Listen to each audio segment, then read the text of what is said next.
¿Alguien tiene alguna pregunta o comentario a propósito de esta descripción del método científico tradicional?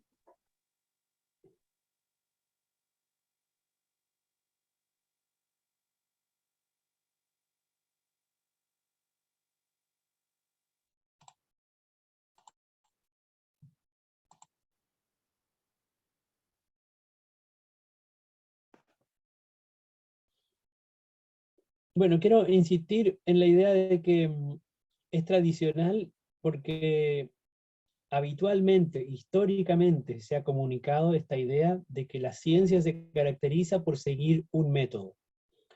Lamentablemente, cuando se comunica esta idea de que hay un método científico, también se enfatiza la idea de que, de manera implícita, muchas veces sin quererlo, se enfatiza la idea de que se trata de un único método para hacer ciencia. Y entonces esto, de alguna forma, se ha establecido históricamente en la enseñanza de las ciencias como una forma de caracterizar casi únicamente la actividad científica. Y muchas veces entonces nosotros le preguntamos a nuestros estudiantes, a las niñas y a los niños, y les preguntamos qué es lo que hace un científico, y su respuesta perfectamente bien puede ser: aplica el método científico, o usa una persona que usa el método científico. Y cuando piensa en el método científico, piensa en una secuencia de pasos, en un procedimiento más o menos estandarizado que sigue este camino, desde la observación hasta la conclusión, pasando por la pregunta, la hipótesis y algún procedimiento de comprobación o de puesta a prueba de la hipótesis, que habitualmente se entiende como experimentación. Quiero enfatizar el hecho de que esta forma de describir la actividad científica es una manera sesgada, probablemente, de caracterizar a la ciencia, porque no toda la actividad científica sigue estos pasos en esta secuencia tal como está descrito de esta forma, o como está tratado de representar en este esquema. Hay muchas actividades científicas o investigación científica que no tienen la posibilidad de hacer experimentos, por ejemplo. Entonces, se vuelve discutible la posibilidad de que uno pueda poner a prueba una hipótesis en algunas actividades científicas. Por ejemplo, en la paleontología, cuando se propone el descubrimiento de un nuevo fósil, de una nueva especie fósil, los paleontólogos no tienen ninguna posibilidad de poner a prueba su propuesta, en el sentido de la reconstrucción de un esqueleto fósil. No se puede poner a prueba mediante un experimento para saber si el dinosaurio que se descubrió era efectivamente tal como los paleontólogos lo dicen. Los astrofísicos o los astrónomos tampoco tienen posibilidades de experimentar con los modelos que proponen para explicar ciertos fenómenos astronómicos, porque se encuentran a muy gran distancia o a una gran escala. Entonces hay mucha actividad científica que no responde necesariamente a este patrón, a esta secuencia del método científico tradicional. Y por otra parte, incluso un científico o una investigación que uno pueda describir mediante estos pasos, en general también podríamos cuestionar la rigidez de estos pasos, en el sentido de que para poder observar, por ejemplo, cualquier fenómeno, probablemente tenemos que contar con alguna idea inicial sobre el fenómeno. Cuando Van Helmont observó el crecimiento de la planta, no observó el crecimiento del árbol en un bosque abierto, digamos, en la naturaleza libre, sino que observó el crecimiento de la planta en una situación muy específica, en un macetero cerrado al cual solo podía ingresar agua de lluvia. Esa observación, por supuesto, es una observación que está de alguna manera regulada o está condicionada por las ideas que Van Helmont tenía acerca de cómo podría ser que el árbol creciera. Y probablemente en ese sentido, la pregunta, a lo mejor, la pregunta de Van Helmont no provino directamente de la observación del fenómeno, sino que era una pregunta previa.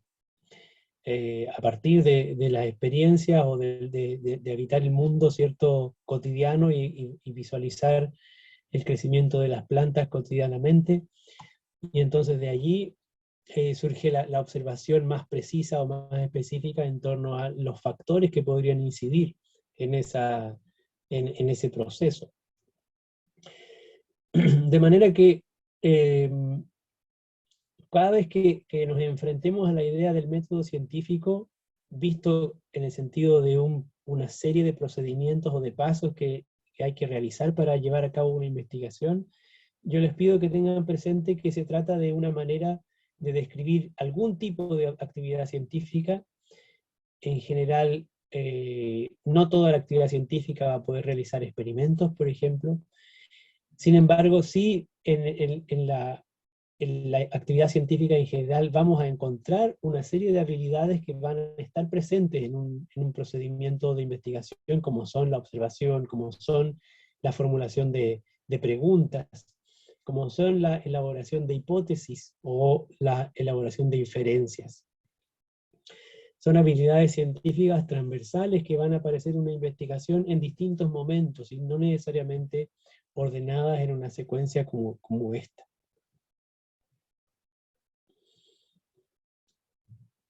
¿Alguna otra pregunta o comentario? Espero que más o menos se entienda lo que trato de decirles en torno al método científico tradicional.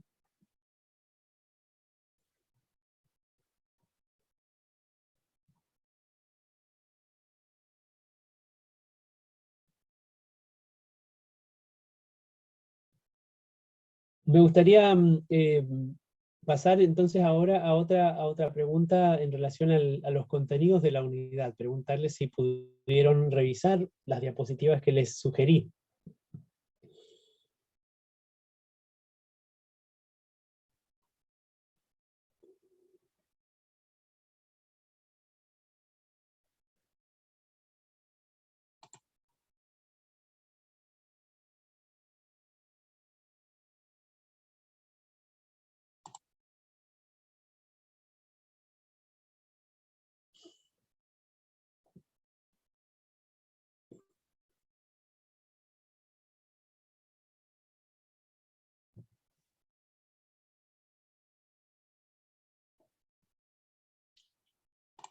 Bueno, vamos a hacer lo siguiente. En los próximos 10 minutos, dado que todavía nos quedan un rango de tiempo bastante suficiente, digamos, les voy a pedir que en grupos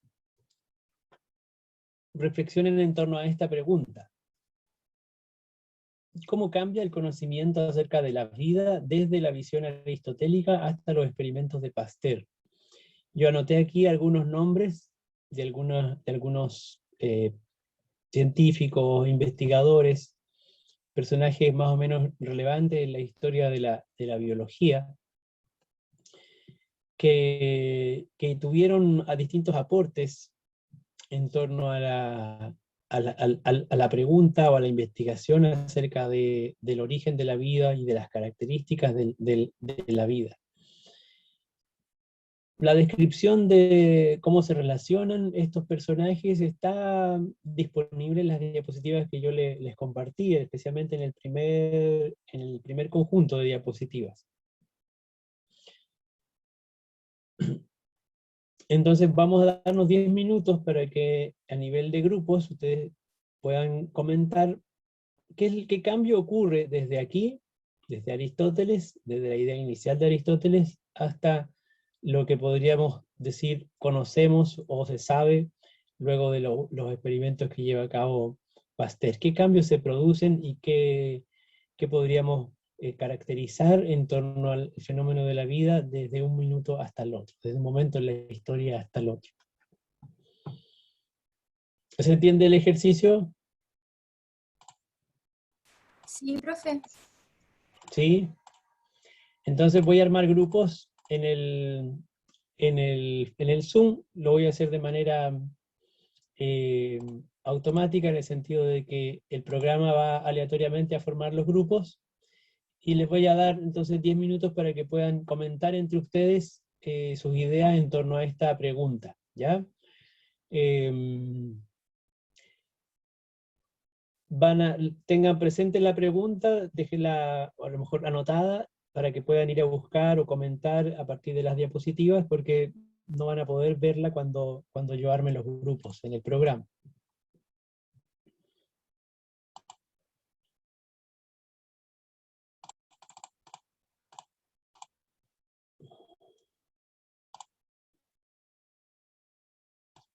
Bueno, 10 minutos a partir de ahora voy a comenzar a abrir las sesiones grupales.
¿Y cómo les fue con la discusión en el grupo? ¿Pudieron llegar a alguna respuesta, algún acuerdo en torno a cómo cambia el conocimiento acerca de la vida desde la visión aristotélica hasta los experimentos de Pasteur? Profe, no alcanzamos. ¿Cómo no alcanzaron? Me faltó tiempo para hablar más. Sí, a nosotras también. ¿Pero habían podido revisar las diapositivas? Yo no la había visto, la verdad. No le voy a mentir. Estábamos en eso, entonces se pasó súper rápido. Claro, claro. Lo que pasa es que por lo menos la revisión de las diapositivas ya requiere algunos minutos. Yo creo que la presentación de diapositivas la pueden revisar en unos 20, 30 minutos con relativa tranquilidad. Y si es que tienen dudas, están las grabaciones de la narración de las diapositivas, entonces a lo mejor ahí podrían detenerse un poco más y se extiende ese tiempo. Por eso yo les pedía que avancen en lo posible, en la medida que tienen tiempo, en las horas de clase, cuando no nos extendemos durante todo el módulo, en esa revisión, para que podamos tener alguna discusión, algún diálogo en torno a los contenidos durante estas sesiones. Belén tiene una duda, dígame.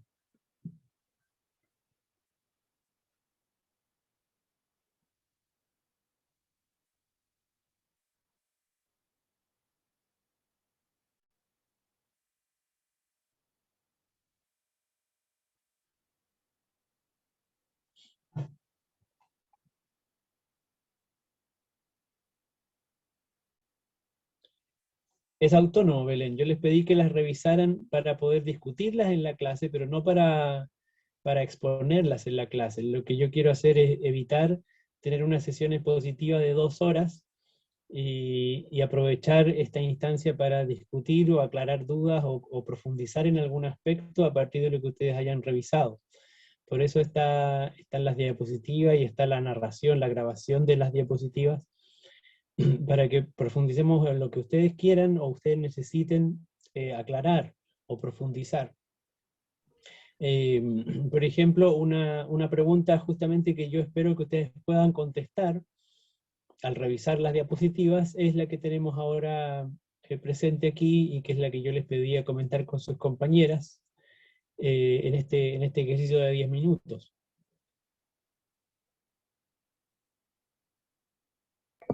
Profe, Sí, dígame. una consulta. ¿Los textos que están en el aula hay que leerlos de manera autónoma igual? O sea, Los textos, mediante la clase yo no se los he pedido de manera estricta, en el obligatoria. sentido de los coloqué por ahora como referencia, como material de consulta. Cuando yo les indique que hagan una lectura para la clase siguiente, entonces sí les voy a pedir que lo vean de manera más, eh, eh, digamos, con mayor énfasis, ¿cierto? Como una necesidad o como una condición. Pero por ahora yo les pediría que se concentraran en avanzar en las diapositivas que ya están publicadas, y que a partir de ese contenido que está en las diapositivas podamos ir discutiendo y avanzando. Voy a aprovechar entonces los próximos 5 minutos antes de que se termine el tiempo de la clase para hacerle un par de comentarios de lo que espero que puedan buscar, recoger como elementos clave de esos recursos, y entonces el próximo lunes vamos a retomar la conversación sobre la unidad 1 y sobre los contenidos que están plasmados en esos materiales, tanto teorías como teorías acerca del origen de la vida y características de los seres vivos, y biodiversidad, clasificación de los seres vivos, ¿ya? Alguien comentaba en el chat que cambia mucho, ¿cierto?, la perspectiva o la visión de los autores que están aquí presentados sobre el origen de la vida. Y efectivamente lo que muestra esta selección tan, digamos, tan reducida de personajes, simplemente es una muestra de qué es lo que va pasando en la historia de la biología en torno a la pregunta sobre lo que caracteriza a los seres vivos. Y ustedes van a encontrar, por ejemplo, como referencia inicial nomás, las ideas que suscribe Aristóteles, ideas que por supuesto están vigentes en su época, no son ideas que probablemente él haya propuesto, pero él las recoge, las sistematiza y las suscribe. Y como él fue una autoridad intelectual durante mucho tiempo, esas ideas de alguna manera quedan también ancladas o amarradas a la autoridad epistémica del propio Aristóteles.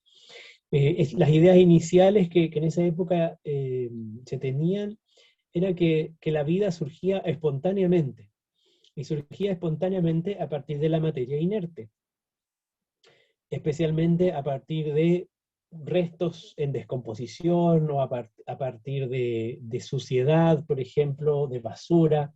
Se pensaba que era en ese tipo de lugares o de espacios o de condiciones en las cuales surgían organismos vivos, de manera espontánea, como si la materia inerte se pudiera transformar a materia viva de manera espontánea. Van Helmont aporta con un trabajo, podríamos decir, empírico, en la línea de las mismas ideas de Aristóteles, pero prácticamente 15 siglos después, o tal vez más de 15 siglos, 17 siglos después, justamente tratando de explorar la idea de que, o de fundamentar la idea de que la vida surge espontáneamente. Eso empieza a cambiar de manera relativamente significativa con la invención del microscopio por este personaje holandés, Leeuwenhoek, quien, claro, desarrolla una especie de lupa muy específica o muy especializada para observar pequeños objetos, y logra él describir algunos organismos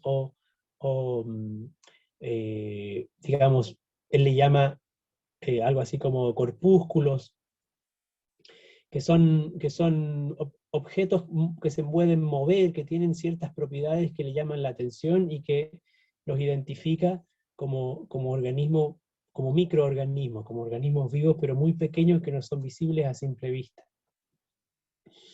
De ahí entonces que la discusión en torno al origen de la vida, si acaso es espontánea o no, se traslada o se va especializando en el campo científico con trabajos empíricos que realizan Needham, que realizan Spallanzani, que realiza Pasteur, Y en los tres casos se trata de montajes experimentales que buscan mostrar o poner a prueba la hipótesis de que la materia surge, perdón, los seres vivos surgen a partir de la materia inerte de manera espontánea o no.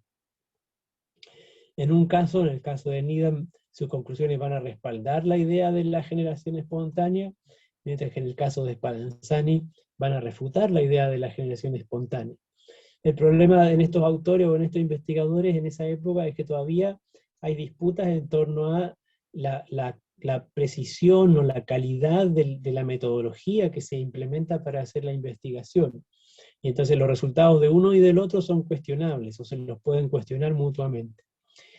Los trabajos empíricos que finalmente, podríamos decir, dan por desechada o por refutada la idea de que los seres vivos pueden surgir a partir de la materia inerte de manera espontánea, son los resultados que obtiene Pasteur en trabajos experimentales con caldos de cultivo, donde por supuesto hay microorganismos que se pueden observar en el microscopio, y que a partir de los cuales Pasteur concluye que solamente aparecen seres vivos a partir de otros seres vivos, y nunca a partir de la materia inerte. Por lo tanto, desecha, o su trabajo experimental, desde el punto de vista científico, desecha la idea aristotélica de que, o de la época de Aristóteles, de que la materia podía, de lo que los seres vivos podían surgir, generarse de manera espontánea. Entonces, dos cosas cambian significativamente. Por una parte, esa idea de la generación espontánea, y por otra parte, la ampliación del mundo de la biología, porque en la época desde Aristóteles hasta antes de Leeuwenhoek, que estamos hablando de 2000 años de diferencia, solamente se tenía conocimiento de los seres vivos, diríamos, macroscópicos, en el sentido de que eran observables a simple vista en la vida cotidiana. Con la invención del microscopio, entonces aparece un mundo de la biología completamente nuevo, donde ahora además hay que considerar a los organismos vivos que no son visibles a simple vista. La pregunta en torno a lo vivo o a la vida se podría plasmar en estas tres formas de enfrentar la problemática. Por una parte, la pregunta acerca de qué es la vida o en qué consiste la materia viva, cuál es su origen o cómo surge, y de qué forma cambia. En la diapositiva ustedes más o menos van a encontrar estos elementos. ¿Qué es la vida? Básicamente una forma de organización de la materia, que puede tener distintos tipos de caracterización, depende de los autores, de qué manera se caracterizan esta organización de la materia viva. Podemos quedarnos con esta idea básica, de que hay tres características comunes y basales a todos los organismos vivos. Básicamente que mantienen una interacción con el medio ambiente, que realizan procesos de nutrición y metabolismo, y que pueden reproducirse. Acerca del origen de la vida, por supuesto está presente varias preguntas en la historia de la humanidad, desde la posibilidad de que sea creación divina la vida, o de que surja de manera espontánea a partir de la materia inerte, o de que tenga un origen físico-químico de manera más o menos aleatoria. Desde el punto de vista científico, hoy día se acepta que el origen de la vida se encuentra justamente en procesos físico-químicos que ocurrieron en la historia geológica y evolutiva del planeta Tierra. Eso es lo que se conoce como teoría quimiosintética. Ustedes van a encontrar un par de ideas asociadas a eso en las diapositivas, en combinación con todo un cuerpo teórico que llamamos teoría celular, y que básicamente establece la idea de que los seres vivos están compuestos por una unidad básica, funcional y fundamental, que es lo que llamamos célula. Así es que, junto con presentar estas características, los seres vivos en general están hechos de células, de acuerdo con la teoría celular. Y por último, en relación a cómo cambia la vida, la explicación biológica más aceptada es que los cambios ocurren por un proceso que conocemos como evolución, que es un proceso en general bastante lento, que ocurre en la medida en que los organismos se van diferenciando unos con otros. Deben quedar un par de minutos. Si alguien me puede confirmar, por favor. Profe, queda 1 minuto. 1 minuto. Bueno, básicamente yo diría, esto es lo que van a encontrar hasta el primer grupo de diapositivas, entonces les pido que lo revisen, que lo vuelvan a mirar, para que podamos discutir efectivamente en la clase en torno a las dudas o consultas o ideas que quieran aportar sobre esa temática. Vamos a darle continuidad entonces a la clase el próximo lunes, ¿de acuerdo? Aprovechen lo que puedan de revisar, como les digo, el material disponible.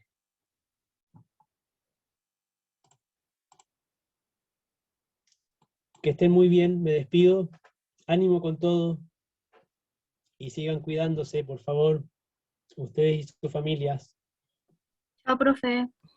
Chao, Chao. profe. Chao, chao. Chao, profe.